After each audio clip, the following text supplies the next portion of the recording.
Volatilidad y cambios constantes con el tema de los aranceles. Mucha gente no entiende qué es lo que está ocurriendo y considera que todo esto son decisiones aleatorias del presidente Trump.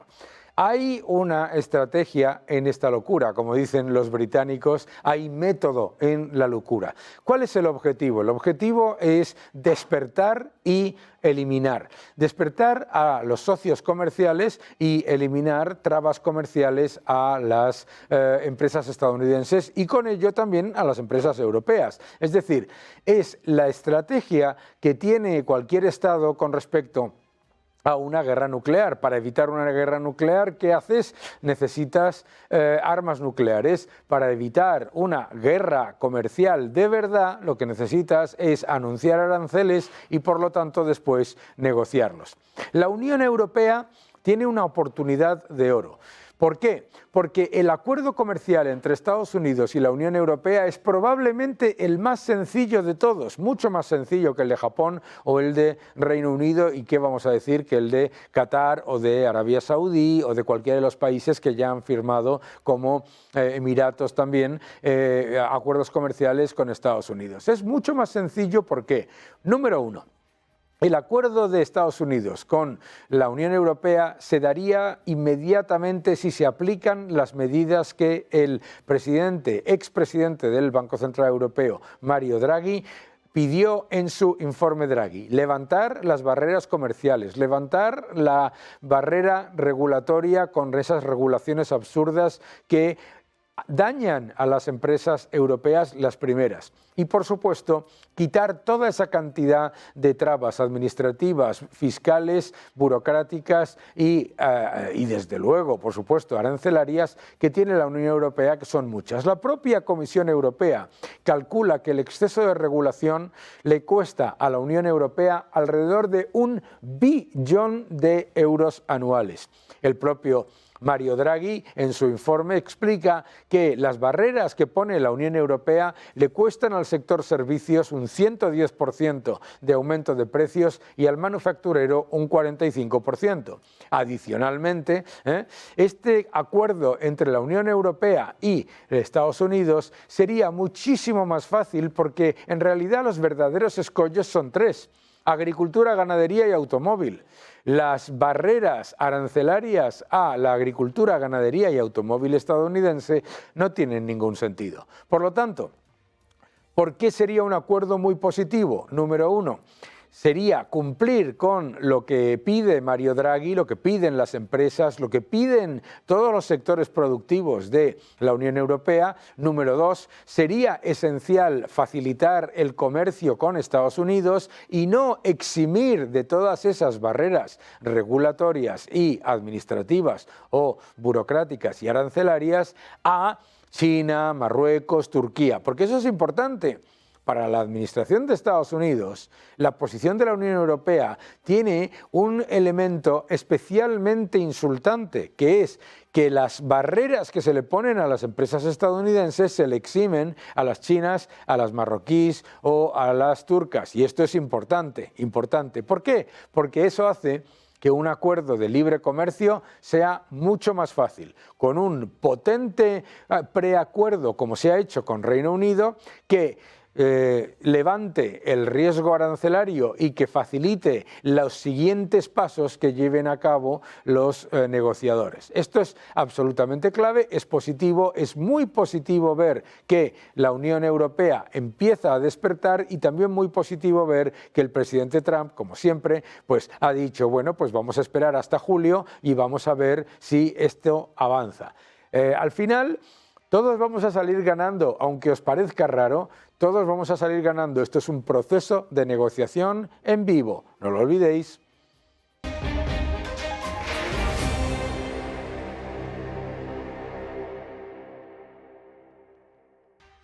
Vivimos una época muy complicada en cuanto a la economía y en cuanto a todo lo que tiene que ver con el comercio global. Y uno de los riesgos es que lo que se transforme la economía es a un avance del mercantilismo. Y alguien que ha escrito sobre ello y que es un experto en economía y un referente para todos nosotros es José María Rotellar. ¿Cómo estás, José María? ¿Qué tal? ¿Cómo estás? ¿Cómo estás? Muy bien. Muy bien. El retorno del mercantilismo. Explícale a la gente qué es el mercantilismo. Bueno, el mercantilismo, al fin y al cabo, para que nos entiendan y a grandes rasgos, no es más que la presión o el ejercer por parte de una serie de grupos una presión en beneficio propio de unos intereses empresariales, pero no digamos al albur del libre mercado, sino beneficiándose de una serie de normativas o de elementos que puedan beneficiarlos. Y eso es lo que yo trataba el otro día en La Razón de explicar con esa vuelta del mercantilismo, ese regreso al mercantilismo que se puede ver o se puede vislumbrar en algunas de las prácticas que últimamente estamos conociendo. Y tú, cuando defines esto como mercantilismo, ¿qué es lo que había antes del 25 de febrero de 2025 que no fuera exactamente lo que acabas de decir? No digo que no lo hubiese, lo que digo es que precisamente quien supuestamente venía para cambiarlo no puede agarrarse para, digamos, incrementar ese defecto que había, ¿no? Yo estoy de acuerdo, igual que estoy muy de acuerdo contigo en muchísimas cosas, podemos discrepar en alguna otra como la presente, pero sí que estamos de acuerdo en lo esencial, en que la victoria de Trump era necesaria sobre Harris para acabar con el wokismo, para reducir el gasto, para reducir los impuestos, para dinamizar la economía, y la parte que a mí nunca me gustó fue la de su política comercial. Ahí discrepamos sobre todo porque tú mantienes una visión, si no me equivoco, en la que Trump es un negociador, que es verdad, es un negociador, y yo también lo digo, pero quizás la política económica no sea todo como comprar y vender un rascacielos en Manhattan, porque puede tener otras derivadas. Si es así, podría tener una explicación, lo que pasa que puede producir muchas perturbaciones en el mercado. El problema es que si no es así, o si él piensa que es así, pero algunos de alrededor intentan sacar provecho, ahí sí que podemos tener una forma de asentar bastante el mercantilismo. Por supuesto que antes teníamos no solo mercantilismo, teníamos wokismo y teníamos un intervencionismo mucho más atroz. Sí. Pero precisamente quien debía ganar y llegar para poder liberalizar el mercado, quizás sea una decepción en ese sentido. También es verdad que estamos al principio del mandato, y un mandato hay que juzgarlo, ¿no?, en toda su amplitud, pero bueno, digamos que estos primeros meses están siendo cuando menos convulsos. Yo creo que en eso sí que podemos estar de acuerdo todos. Riesgos de percepción. Yo estoy de acuerdo en que hay una percepción generalizada de que Trump va a hacer cosas que él no ha dicho que vaya a hacer y que nunca ha hecho, ¿verdad? Y entonces, ¿tú crees que se le está utilizando como chivo expiatorio para, de hecho, no solamente no avanzar en libre comercio, sino lo contrario? Bueno, es cierto que yo creo que obviamente la figura de Trump, que es polémica, no deja a nadie indiferente, ¿no? Sí que se puede utilizar en muchos casos para intentar hacer... ¿Ven ustedes cómo el liberalismo no es positivo porque después miren lo que hacen? No, yo creo que no, igual que también se ha intentado utilizar la figura de Milei, ¿no? Sí.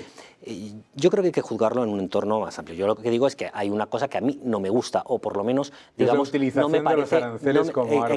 Exacto. A mí me parece que no me gusta, porque además creo que al final puede terminar siendo muy arriesgado. A lo mejor puede salir muy bien. Imaginemos que llega a un acuerdo con la Unión Europea y se desarman los aranceles a ambos lados del Atlántico. Sería estupendo. Pero conociendo a las otras partes, me parece muy difícil que eso lo vayan a hacer. Claro. Y entonces lo que podemos entrar es en una escalada, porque él tampoco, si ha llegado hasta ese extremo, tampoco va a poder ceder. Y entonces puede haber un empobrecimiento generalizado en ambas economías. Y eso a mí no me gusta. Pero en cualquier caso, antes de que se me olvide, sí que quería dejar claro una cosa. Tú y yo podemos estar de acuerdo o en desacuerdo digamos, en la política arancelaria, o mejor dicho, no en la política arancelaria, sino en utilizarlo, ¿no?, como herramienta de negociación. Pero lo que sí que quiero decir es que cada uno tiene que expresar su opinión libremente y no se debe atacar a nadie ni difundir todos las insidias que contra ti han difundido últimamente, porque me parece muy lamentable. Uno expresa su opinión, puede estar equivocado o acertado, ninguno tenemos la verdad absoluta y simplemente se puede confrontar, pero nada más que eso. Esa es la cosa, confrontar ideas, y por supuesto que lo que pasa es que yo veo eso, que se está utilizando el maniqueísmo para lo que tú dices, que sí que es un peligro. Eso sí que es una cosa que es peligrosa, porque es verdad que la posición de la administración de Estados Unidos es decir, si necesitas acabar con el riesgo de una guerra nuclear, necesitas tener armas nucleares. Y los aranceles son como las armas nucleares para el riesgo de una guerra arancelaria, ¿verdad? Pero claro, efectivamente hay un montón de personas y un montón de gobiernos que puede utilizar esa excusa, como lo estamos viendo. De hecho, el hecho de que se ataque a una persona por explicar la posición de Estados Unidos, eso ya en sí mismo demuestra que hay un interés también en utilizar el chivo expiatorio, ¿no? Sí, sobre todo que también es cierto que el conjunto del mercado, yo creo que no está tampoco acostumbrado a utilizar los aranceles como estas negociaciones, y entonces lo que produce es mucha incertidumbre. Eso sí. Y la incertidumbre nos lleva a una volatilidad máxima que en un momento dado no podemos saber cómo va a acabar, ¿no? El viernes se anunciaba el 50% de los aranceles a la Unión Europea, los mercados otra vez se daban la vuelta, pero bueno, es que es también es verdad que yo creo que está intentando haber un poco de arbitraje en todo ello y de aprovechamiento, ¿no?, de determinados anuncios para poder hacer negocio también. Es cierto. Bueno, claro, hay un montón de gente que entiende lo que él hace, que cuando dice una cosa y se da la vuelta al mercado, dice compro de rebajas, ¿no? Aprovecha para comprar. O sea, las manos fuertes compraron en abril y están comprando en las debilidades por eso. A mí lo que me parece muy importante es lo que tú estás diciendo y que coincidimos completamente, que es que la utilización de las armas comerciales para intentar levantar las barreras comerciales va a probablemente terminar en un entorno en el que muchos países justifiquen esas barreras comerciales, ¿sabes? Es decir, que se utilice para que en vez de tener un comercio más libre, tengamos un comercio más de elección de ganadores y perdedores. Es un riesgo muy fuerte, ahí, porque si es un arma que utiliza como negociación Trump y le sale bien, o sea, si es lo primero y además le sale bien, puede desarmar los aranceles completamente en gran parte del mundo, en gran parte de las economías desarrolladas, ¿no? Pero si no le sale bien, no ya porque él no quiera, sino porque se encuentre enfrente con una tentación intervencionista y arancelaria muy fuerte, lo que puede hacer es incluso exacerbar esa intervención y que puedan contar, como acabas de decir, con una excusa para un rearme arancelario mucho más fuerte. Y ahí es donde yo veo que existe un gran peligro, porque la Unión Europea hasta ahora tampoco ha demostrado que precisamente, ¿verdad?, sea la más amiga de lo que esté alejado del intervencionismo, sino todo lo contrario. Claro. ¿no? Yo entiendo... De hecho, la razón por la que lanza los aranceles del 50% es por la negativa de la Unión Europea a revisar ninguna de las barreras no arancelarias y ninguna de las barreras a la agricultura, a la ganadería y al automóvil. Yo insisto, si la Unión Europea fuese inteligente, actuase racionalmente, de forma económica, eliminaría los aranceles y podría intentar retomar un poco el liderazgo económico en el mundo. Pero lleva muchos años instalada en el intervencionismo, muchos años sin preocuparse de las cosas, esperando que Estados Unidos lo resuelva, y ahí sí que hay un problema. Pero si se diese cuenta y despertase de su letargo, podría decir, mire, usted ponga los aranceles que quiera, que yo los voy a eliminar todos, y a sus empresas también, y cuantos más quieran venir aquí, mejor. Y podría precisamente destacar, pero el problema ese ya es otro problema, es un problema de la Unión Europea. A mí, poniéndonos críticos por el lado de la administración Trump, a mí lo que me preocupa es lo siguiente, no es lo que le preocupa a la gente le preocupa, no, es que va a haber mayor impacto arancelario, va a subir la inflación y va a empeorar el comercio global. ¿Sabes lo que me preocupa a mí? Que sea un éxito. Lo que me preocupa es que sea un éxito total para Estados Unidos. ¿Por qué? Porque Estados Unidos cuenta con que el resto del mundo tiene un enorme exceso de capacidad, con que además no existe alternativa al consumidor norteamericano y además cuenta con que ya se ha demostrado que hay una tolerancia a la subida de aranceles mucho mayor a la que se decía en febrero del año 2025. Entonces, a mí lo que me preocupa es que sea un éxito, es decir, que pase lo siguiente: del segundo trimestre de 2025 la economía norteamericana crece al 2,5%, la inflación baja, los ingresos por aranceles se disparan y entonces digamos, en vez de ser una herramienta de negociación para liberalizar el mundo, alguien empiece a escuchar el run run de que los aranceles son una herramienta maravillosa para fortalecer el poder duro de un gigante económico. Eso es un problema, claro, y es un riesgo claro, muy elevado y una tentación. Claro, claro, porque el problema no es el fracaso. El problema es el éxito. Y yo creo que, claro, ahora mismo la gente escucha, esta mañana he escuchado yo, no, es que recula, no sé qué, no, está negociando clarísimamente, ¿no? Te dice 50, bajas a 20, ya hemos ganado.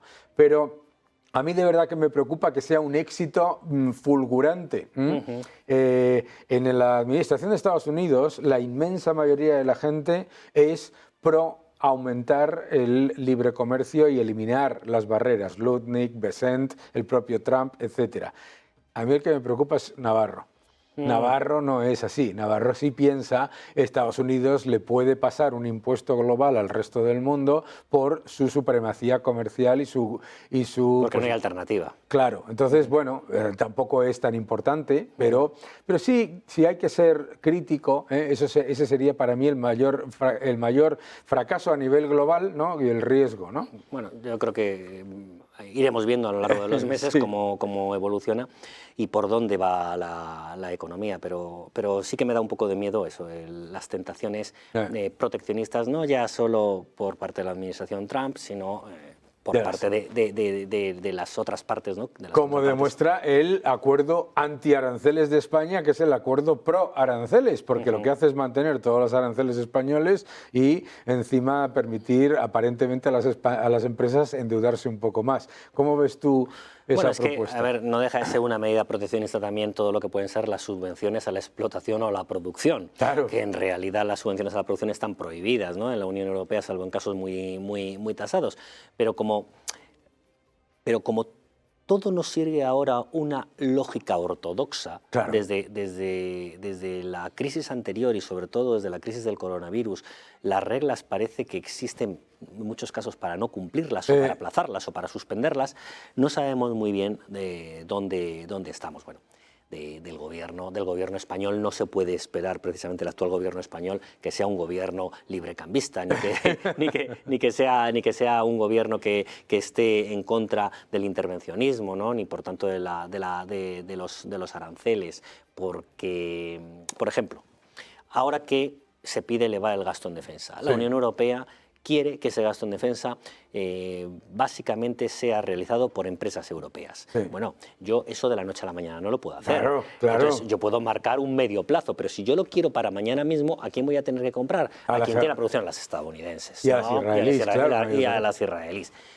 Claro, ahí entramos ya por un lado los estadounidenses, por otro lado Israel, que nuestro gobierno se está enfrentando de una manera, yo creo que poco justa y además poco inteligente, ¿no? con ellos. Bueno, pues es obvio que en el corto plazo no tienes esa capacidad. Puedes trabajar para hacerlo en el medio y largo plazo, pero como aquí todo parece que se viste, no digo ya solo en España, sino en el conjunto de la Unión Europea, se intenta vestir con un papel de celofán para que quede bien, pero el contenido está vacío en muchas ocasiones o contraproducente, bueno, pues es en lo que hay que trabajar, yo creo, en un horizonte más estructural, pero es que es algo en lo que no se piensa nunca. No, está claro, está claro. No me quiero resistir a hacerte una última pregunta sobre la independencia del Banco de España y la salida del economista jefe. Nos tenemos que preocupar, ¿verdad? Yo creo que no es una buena noticia porque precisamente el Banco de España había vivido épocas un poco convulsas anteriormente, ¿no? Con Miguel Ángel Fernández Ordóñez, que había sido secretario de Estado de Hacienda, era un perfil muy político, ¿no? Tuvo además toda la fusión de las cajas, la salida de BCA Bankia a bolsa, etcétera, con mucha presión por parte del Banco de España para que se fuese, ¿no? Pero bueno, y había, pues había quedado un poco de capa caída, ¿no? El prestigio del Banco de España.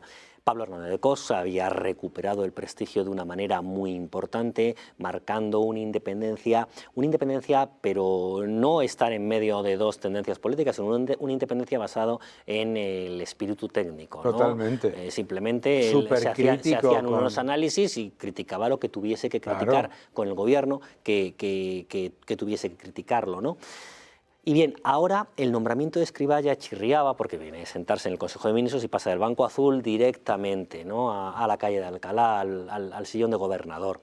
Eso ya chirría desde el punto de vista de la independencia. Pero desde luego, claro, que haya una reorganización dentro es normal, porque es lógico que una persona pueda no tener en sus cargos de confianza a personas que lo sean, ¿no?, suyas. Ahora bien, eso no puede atentar contra la independencia. Si es cierto lo que hemos oído este fin de semana, ¿no?, estos días, que se ha dicho que se han eliminado cerca de 100 páginas del informe anual del Banco de España, que se ha eliminado crítica a la reforma del sistema de pensiones realizada, impulsada por el propio Escrivá como ministro, que se han eliminado ciertas críticas a muchas partes de la ejecutoria económica del gobierno, bueno, pues entonces ahí sí que tenemos un problema. Y la dimisión al día siguiente de presentar el informe de su economista jefe, el director general de Economía, no parece, desde luego, que indique que la independencia se está acrecentando, sino que puede que se esté recortando. Y eso es muy mala noticia, es una pésima noticia, porque es una institución que tiene que ser independiente, desde la ley de autonomías de bancos centrales, antes de que los bancos centrales nacionales quedasen como sucursal del Banco Central Europeo, pero no solo desde esa ley de autonomías, sino que la política monetaria debe seguir su curso, y aunque sea en Frankfurt donde se tome la decisión, Banco de España no deja de tener un asiento, claro, ahí, y debe mantener como delegación del Banco Central Europeo esa debida independencia. Lo vimos en el CIS, en el INE están pasando cosas extrañas, vamos a decirlo, al menos hay una coincidencia en el tiempo entre la destitución, vendida como dimisión, del anterior presidente y la llegada de la nueva presidenta, con unas modificaciones, ¿no?, de los datos, que siempre es lógico que que haya revisiones, pero de una magnitud tan elevada y siempre en el mismo sentido. Siempre en el mismo sentido, pero además de una... No, o luego, por ejemplo, lo que hemos visto, el juego entre el gasto y la inversión, como cuando lo que bajaba uno subía el otro. Es extraño, ¿no? Vamos a decir que es extraño. Si el INE menoscaba también su credibilidad, que ojalá esperemos que no, que termine preservándola, pero si lo menoscaba, y después también va al Banco de España, entonces todos los contrapesos que hay se caen, y sobre todo no vamos a poder tener un referente, ¿no?, un referente técnico para poder tomarlo para nuestros análisis. José María Rotellar, siempre una voz de la cordura y de la seriedad, y del análisis riguroso. Ya sabéis dónde tenéis que seguirle. No es que tengáis que seguirle, es que como escribe todos los días, que es como una especie de máquina total, tenéis que leerle todos los días en El Debate, en Expansión, en OK Diario, me dejo en La Razón. Ahora en El Economista. En El Economista. Bueno, solo le falta el hola, pero ya llega dentro de poco, ya llega dentro de poco. Pero la razón por la que escriben todos esos medios es porque lo que escribe merece la pena leerse. Muchísimas gracias, José María, y siempre estás en tu casa. Gracias.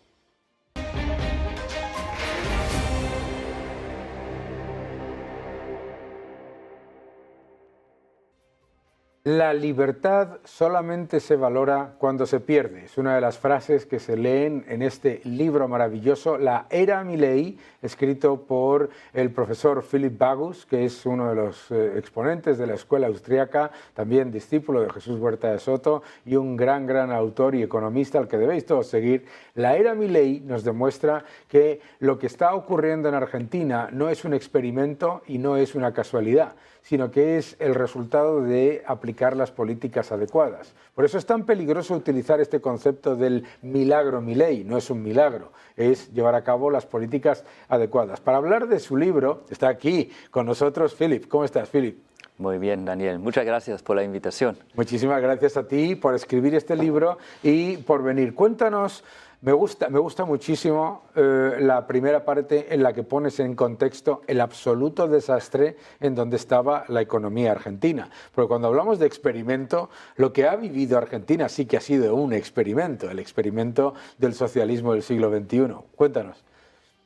Sí, en el libro intento explicar algo que sí es un milagro, que es un libertario que se autoclasifica como anarcocapitalista de la escuela austríaca, llega a ser presidente de un país. Eso es. No, eso, como le conocía de antes de ser presidente, yo pensaba que era, es uno de nosotros, ¿no? Claro, como tú, como yo, y uno de nosotros va a ser presidente de un país, anda. Imposible. No, imposible.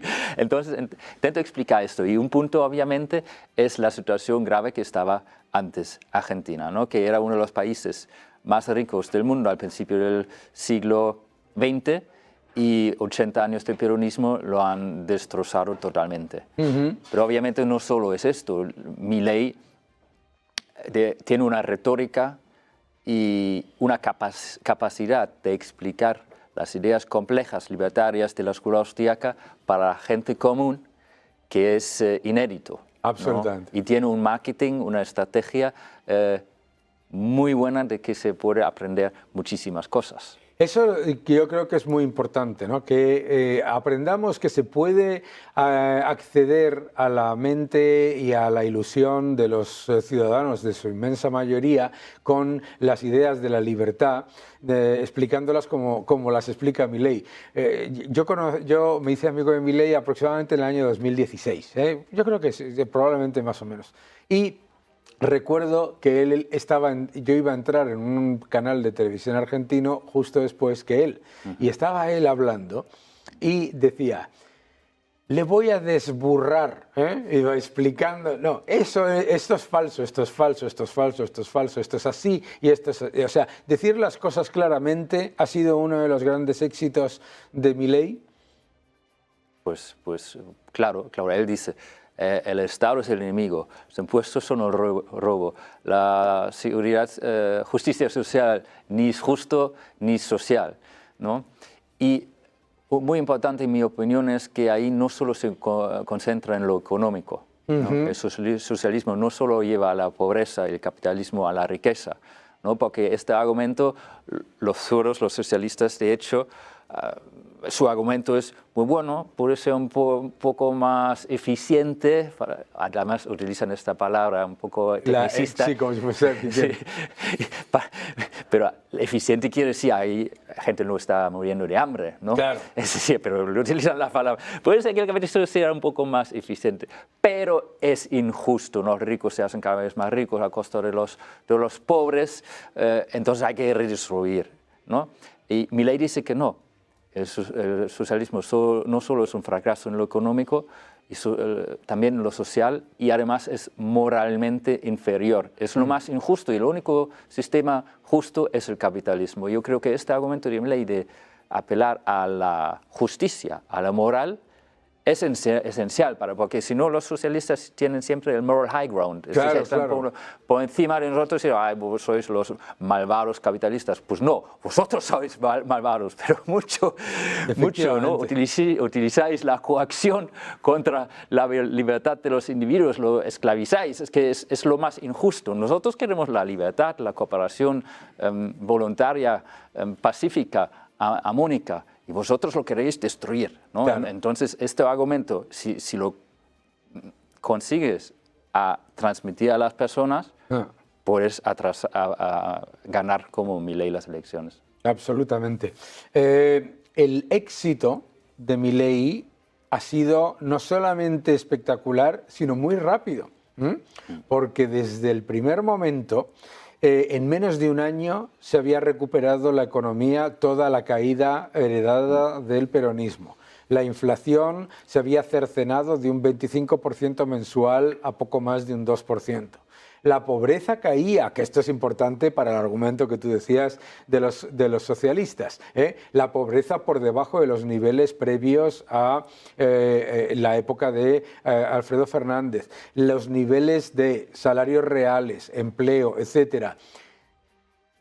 ¿Qué es lo que crees tú que es de las políticas que ha llevado a cabo el elemento fundamental que ha permitido que no solamente haya tenido éxito las medidas, que tú y yo sabíamos que iba a tener éxito, sino que haya sido con tal velocidad. Salían las estimaciones de Bloomberg ayer que la economía argentina crecerá en el año 2025 un 5%. No se había visto un crecimiento real de la economía argentina un 5% en mucho tiempo. Sí, como dices, que no es un milagro. Claro. ¿No? Igual como el llamado milagro económico alemán. Claro. ¿No? En el libro también tengo un capítulo comparando Ludwig Erhard con Milei, y no es un milagro en los dos casos, porque cuando se aplican las ideas de la libertad, pues lo normal lo lógico es que haya un crecimiento. Y como dices, ¿no? La inflación ha bajado el 25,5% en diciembre de 2023 a 2,8% en abril. La pobreza ha bajado el 59 en el primer semestre de 2024 a 38 en el segundo, y sigue bajando. Los salarios reales han aumentado en 2024 en 13%. Eso es un éxito rotundo. La medida principal, más importante que yo creo, ha sido bajar el gasto público, ¿verdad? Casi un 30% en muy poco tiempo. Eso ha permitido eliminar el déficit público, ¿no? Sabes que había un 5% en el Tesoro y luego un 10% en el Banco Central. Y claro, la gente sabía que para eso había que imprimir pesos. Claro. Si ya no tienes que hacer esto, pues te bajan las expectativas inflacionarias, te bajan los tipos de interés también que tienes que pagar para la ayuda pública. Entonces ahí entras en un círculo virtuoso. Virtuoso, efectivamente. Entonces, y eso es algo inédito en tiempos de paz, claro, de bajar el gasto público un 30% en pocos meses. Después de una guerra, cuando desmantelas todo el complejo militar, pues es muy fácil, porque ya no gastas en esto, en el ejército, ¿no? Pero sin una guerra, hacerlo, imagínate si se haría eso en España. Imagínate. Bajar un 30% el gasto público. En pocos meses había guerra en las calles, claro, se quemarían coches, etc. Y eso no pasó en Argentina. ¿Y por qué? Porque Milei luchó con éxito 10 años la batalla cultural, transmitiendo estas ideas, y la gente lo entendía. Absolutamente. Cuando dijo en el discurso de inauguración no hay plata, la gente aplaudiendo. Claro. Cuando todos los políticos dicen lo mismo, prometamos más de esto, más gasto social, educación, él no hay plata y la gente aplaude. ¿Por qué? Porque ya había ganado la batalla cultural, ya había cambiar la mentalidad de los argentinos, y solo por eso ha sido posible bajar 30%. Una lección absolutamente espectacular, absolutamente clara, que es, si no se da la batalla cultural, la pierdes. Está claro, ¿no? Porque los otros sí están, los zurdos, como dice Milei, sí dan la batalla cultural todo el día. Ahora, impresionante escuchar a muchos líderes peronistas reconocer el éxito económico de Milei sobre todo en estas últimas semanas. Ha sido increíble, ¿no? Sí, no les queda otro. Bueno, pero normalmente como mienten, oye, pues normalmente como mienten, pues ellos podrían estar mintiendo constantemente, pero es que a mí sí me ha parecido que eso es un factor curioso, porque ellos podrían haber dicho, bueno, pero esto es porque ha tenido mucha suerte o porque el Fondo Monetario, por otro lado, que no es cierto, ¿no? Sino que lo han reconocido. A mí eso me parece muy positivo y es parte de esto de la batalla cultural. Hablas en el libro de la batalla cultural. ¿Qué crees que se tiene que hacer en España para seguir esos mismos pasos? No, eso es esencial, ¿no? Como tú dices, la derecha o los liberales han dejado al lado la batalla cultural, y la izquierda lo ha librado desde décadas sin escrúpulos, es decir, utilizando el dinero del Estado masivamente, ¿no? Claro. Se ve cuando Trump lo toca esto. Sí. Claro, les duele muchísimo. Porque, bueno, en cuanto ha tocado USAID, has visto, ¿eh? Sí. Entonces, lo ves que ellos utilizan los impuestos para financiar ahí la batalla cultural en los medios, en el sector educativo. en la cultura general, en los artistas, etc. Entonces, han ganado la hegemonía cultural, ideológica, lo que es políticamente correcto lo determinan ellos. En España, en Alemania también, en Argentina, eso ya ha cambiado. Entonces, la importancia es inmensa y el primero que tienes que hacer es reconocer que existe. Sí. No olvidarte, porque eso ha sido el error de los liberales, ¿no? Es verdad. Entonces, y reconocer que existe y segundo, lanzarte para dar la batalla, ¿no? Y ahí se puede aprender mucho de Milei. Una cosa que creo que es muy importante que ha hecho es decir que sí hay una explotación en la sociedad, pero no es la explotación marxista, ¿no? Que los empresarios explotan a los trabajadores. No, hay una casta que utiliza el Estado de explotadores que explotan la gente común. Él los llama los argentinos de bien, ¿no? Sí. Podríamos hacerlo, los españoles de bien son explotados, sí, pero por el Estado. Por el Estado, que son los políticos, conectados con los políticos, los medios, los periodistas ensobrados, como dice Milei, pero que aquí existen también, los sindicatos. Claro. Y el sector universitario educativo público también. Claro, ¿no? la maquinaria de la propaganda y la represión, las dos cosas a la vez. Entonces Milei dice, yo defiendo los intereses de los argentinos de bien contra la casta, la élite, ¿no? Entonces eso es muy importante que la gente entienda esto, que no hay explotación entre hombres y mujeres, blancos y negros, y homosexuales. No, sí existe explotación, pero es el Estado y la casta, y la gente común como nosotros somos los explotados. Absolutamente. Como siempre, yo siempre digo que la mayor desigualdad no es entre ricos y pobres, sino entre políticos y contribuyentes.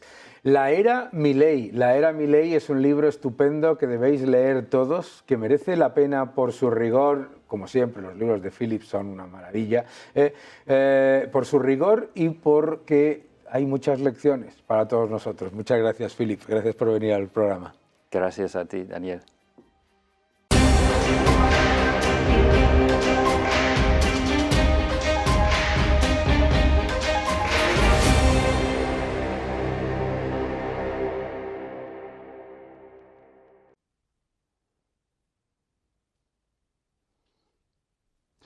Muy buenas, Daniel. Hoy para Monia Markets y para todos los espectadores de tu programa quiero hablar de la deuda que acaba de publicar el Banco de España bajo el protocolo de déficit excesivo, que simplemente es el modelo que exige la Unión Europea para llevar la consolidación de la deuda de cada uno de los países.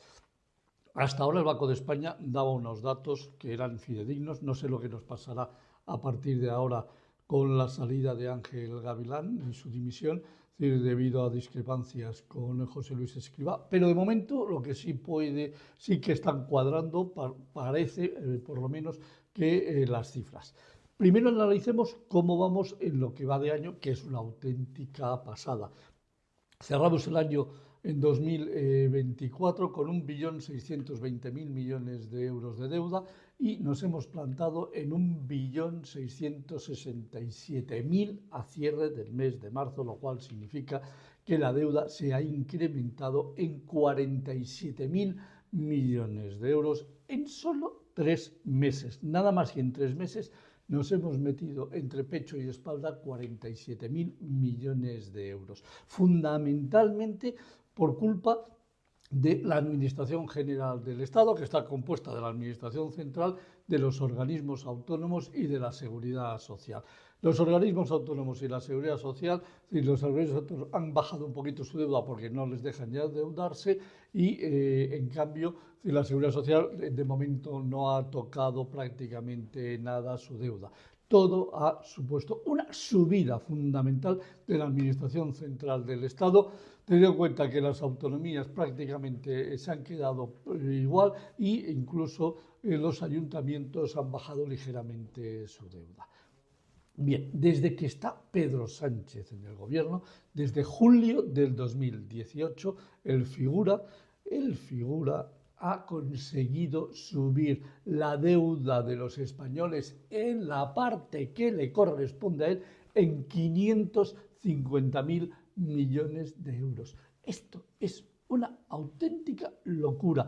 Nadie en la historia de nuestro país, ni siquiera en la época de la crisis financiera entre el 2008 y el 2013, tuvimos que endeudarnos de esta manera. 550.000 millones de euros es lo que el figura, el señor que duerme en la Moncloa, el estrenacolchones, llamémosle como queramos, realmente está en estos momentos, se ha salido del carril. Es decir, está completamente descontrolado. Toda su área en estos momentos no tiene foco en absoluto, ni en el país ni en la economía, y por lo tanto vamos a ver cosas que nos van a llamar mucho la atención en los próximos meses. ¿Por qué? Porque al no haber ningún tipo de control y encima saber que los gastos van a seguir subiendo al ritmo de 11.000 millones de euros al año, con las pensiones 10.000 millones de euros al año, con los sueldos y salarios de los empleados públicos, 3.000 millones con las clases pasivas, 7.000 millones con el tema de ni más ni menos que con los intereses de la deuda. Nos van a subir como mínimo, si quieren cumplir con von der Leyen y con Rutte, no menos de 30.000 millones en tema de rearme, y habrá que hacer algo con la vivienda, habrá que hacer algo con las infraestructuras, porque se nos paran los trenes y no hay ni una sola promoción de viviendas sociales que vengan de ninguna de las administraciones públicas. Así que preparémonos para lo que se nos viene encima en la deuda. Lo vamos a ir contando en tu programa sin ninguna duda, tan pronto vayan actualizando datos el Tesoro Público y el Banco de España. Nos vemos en el próximo vídeo. Un saludo a todos los espectadores.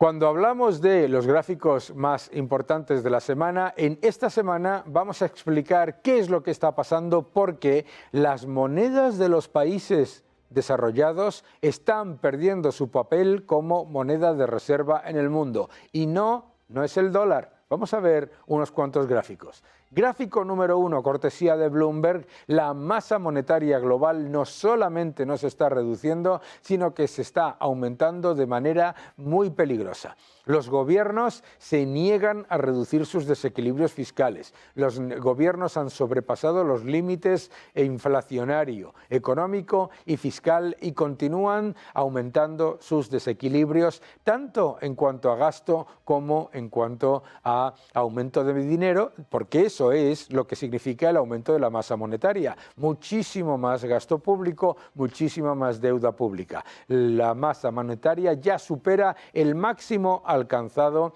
en septiembre de 2024 y lo ha hecho exponencialmente muy rápido en los primeros meses del año. Vamos al siguiente gráfico.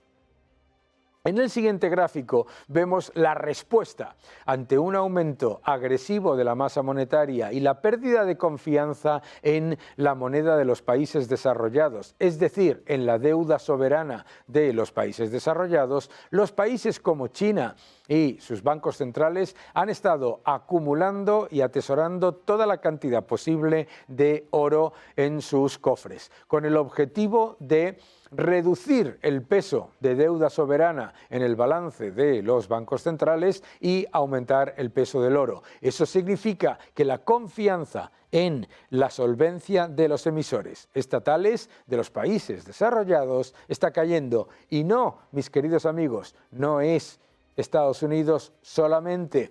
El aumento de la cantidad de oro en los balances de los bancos centrales es generalizado y en un montón de ellos. China, Polonia, Omán, Turquía, muchísimos bancos centrales están disparando sus tenencias de oro. Vamos al siguiente gráfico. En el siguiente gráfico se refleja precisamente eso, la demanda de oro se dispara ante la falta de confianza en los emisores monetarios, particularmente las monedas de reserva, el riesgo inflacionista, el riesgo de desequilibrios fiscales constantes lleva a que la demanda de oro aumente no solamente por parte de los bancos centrales, que es la parte morada que veis ahí, sino por parte de los inversores privados y del resto de los operadores también para el lujo. Muy importante el factor de los bancos centrales, pero muy importante también que los inversores ven que el oro es la mejor manera de protegerte contra la destrucción monetaria. Vamos al siguiente gráfico. En este gráfico lo que podéis ver además es el factor de ese aumento del precio del oro, ¿vale? Ha habido unos pequeños movimientos de, digamos, de volatilidad, pero inmediatamente el oro vuelve a la senda que lleva a medio plazo, que es la de fortalecimiento, porque está reflejando eso, la destrucción monetaria. Vamos al siguiente gráfico.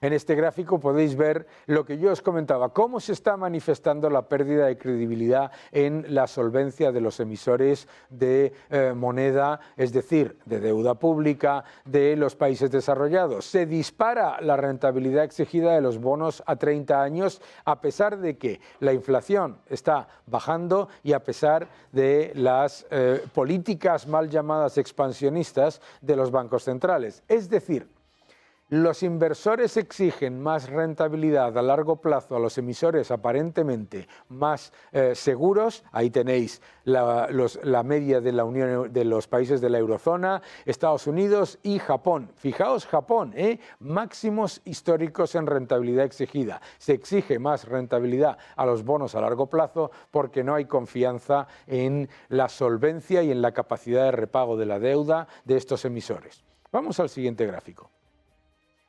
Y mucho se ha hablado sobre la deuda de Estados Unidos, pero aquí tenéis un factor que yo creo que es muy importante. Primero, los tenedores extranjeros de deuda de Estados Unidos no han bajado, han aumentado. No solamente eso, sino que lo que hemos visto ha sido un cambio ¿de qué? De quiénes son los que están comprando y quiénes son los que están vendiendo. Vamos al siguiente gráfico. En este próximo gráfico vais a ver quiénes son los tenedores de deuda de Estados Unidos y qué es lo que vemos. Lo que vemos es que, primero, China no es el mayor tenedor de deuda de Estados Unidos, ni siquiera es el mayor tenedor de deuda extranjero. El mayor tenedor de deuda de Estados Unidos extranjero es Japón, seguido del Reino Unido, después está China, que ha reducido ligeramente su posición, y luego un montón de otros países. Muy importante eso, porque no es cierto que China tenga un arma nuclear con respecto a la deuda de Estados Unidos. Vamos al siguiente gráfico. Y en este gráfico se ve qué es lo que ha cambiado en los últimos años. ¿Qué es lo que ha cambiado? En rojo, veis, ¿quién ha estado vendiendo deuda de Estados Unidos? China, Brasil, Arabia Saudí, otros países, pero fundamentalmente estos, los que más han vendido. ¿Quiénes han estado comprando de manera muy significativa? Reino Unido, Luxemburgo, Francia, Bélgica, Canadá, etcétera. Es decir, los países desarrollados, los socios de Estados Unidos compran más deuda de Estados Unidos y los países más cercanos a los BRICS están reduciendo. Ojo, que esto es un factor muy importante. Vamos al siguiente gráfico. Y finalmente, ¿qué es lo que nos demuestra lo que está ocurriendo? La pérdida de confianza en la moneda, es decir, en la deuda soberana de los países desarrollados, no se solventa con un banco central expansionista. Aquí podéis ver, en el caso de Japón, cómo el Banco Central de Japón es uno de los grandes tenedores de deuda de Japón y compra toda la que puede, cómo los pensionistas y los fondos internos compran la mayoría de la deuda y, sin embargo, mis queridos amigos, ante la evidencia de que se ha sobrepasado el límite económico, la deuda cada vez genera no solamente menor crecimiento, sino menor crecimiento de la productividad. El límite fiscal, los intereses de la deuda son cada vez mayores y además los costes por interés de la deuda y además subir impuestos no reduce la deuda. Y el límite inflacionario, se aumenta la inflación y se empobrece a los ciudadanos. Se han sobrepasado los 3 límites y ahora lo que pasa es que se pierde confianza en los emisores globales. La política fiscal y monetaria son 2 caras de la misma moneda. La moneda y la deuda soberana son la evidencia de la solvencia de los emisores estatales y por eso lo que está ocurriendo es no una desdolarización, no una pérdida de confianza en el dólar, sino una pérdida de confianza en las monedas de los emisores de los grandes países, de las grandes economías desarrolladas que se habían acostumbrado a gastar sin control. Que no te engañen, seguid defendiendo la libertad.